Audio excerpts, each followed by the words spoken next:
Plus de 40 ans de carrière, une soixantaine de films, des dizaines de récompenses dont un Oscar, elle incarne le charme à la française, à l'écran, comme dans la vie. Aujourd'hui, on vous raconte la success story de Juliette Binoche. Elle naît en 1964 à Paris, d'un père mime, sculpteur et metteur en scène, et d'une mère enseignante, réalisatrice et actrice franco-polonaise. La petite Juliette se passionne d'abord pour la peinture avant de découvrir le théâtre. À 13 ans, quand sa mère lui demande ce qu'elle veut faire plus tard, elle répond actrice sans trop y réfléchir.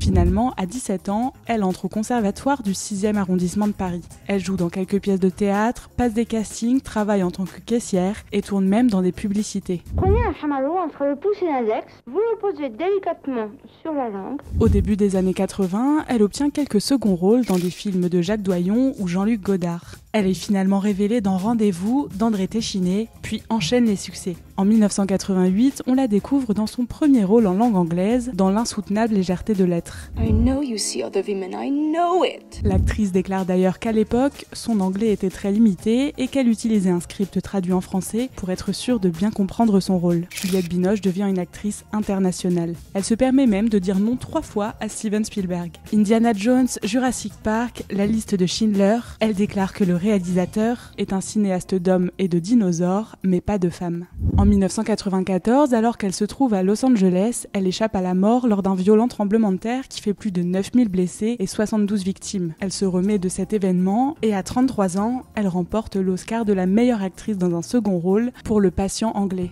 I'm so amazed. This is a dream. It must be a French dream, I think. Bye. Après Simone Signoret, elle devient la deuxième française à obtenir la prestigieuse statuette. Juliette Binoche tourne avec les plus grands dans le monde entier et devient la première française à remporter le Grand Chelem, César, Oscar et les prix d'interprétation à Cannes, Berlin et Venise. Car Juliette Binoche sait tout faire, des blockbusters au cinéma d'auteur, en passant par les comédies et les rôles plus engagés. En 2008, on la découvre dans un autre registre. Elle réalise une tournée mondiale de danse contemporaine avec le chorégraphe Akram Khan. Elle s'offre même la couverture de Playboy à 43 ans. L'actrice poursuit sa route en s'engageant pour l'écologie. Entre manifestations et pétitions, elle multiplie les actions. En 2025, Juliette Binoche est nommée présidente du jury du Festival de Cannes, succédant à la réalisatrice et actrice américaine Greta Gerwig. C'est seulement la 2e fois dans l'histoire du festival que 2 femmes de suite se voient confier ce rôle.